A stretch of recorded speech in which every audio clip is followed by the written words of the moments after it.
13 August মানে গতকাল সন্ধ্যাবেলা পোলো আর আমি আর পোলোর বাবা রেডি হয়ে বেরিয়ে পড়েছি। কোথায় যাব চলো বলে দিই, কুলদীপদের বাড়ি মানে মণ্ডলপাড়া জেনিদের বাড়ি। কুলদীপের ছিল গতকাল জন্মদিন আর আমরা সেই জন্য সব বন্ধুরা মিলে ঠিক করি এক জায়গায় একটু বসে আড্ডাই আর কি মারবো। তেমন কিছুই নয়, আবার অনেক কিছু। তো গিয়ে দেখি দিয়া বসে ফোন ঘাটছে, এদিকে জেনি আর জেনির মেয়ে তো পোলোকে নিয়ে খেলা করতে শুরু করে দিল।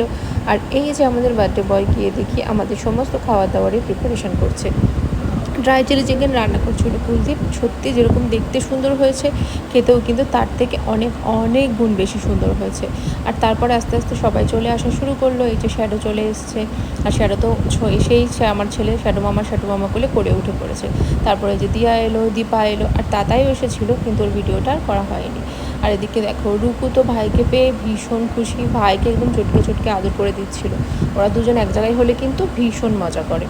দেন আমরা সবাই মিলে কেক কাটিং করে নিলাম। কুলদীপের ফ্রেন্ডরা মানে আমাদেরই জাতপাড়ার কয়েকটা ভাই, সুমন, ঋষি, ঋষভ, রকি সবাই কিন্তু ছিল। তো দিনটা কালকে খুব ভালো কাটলো। Tata bye.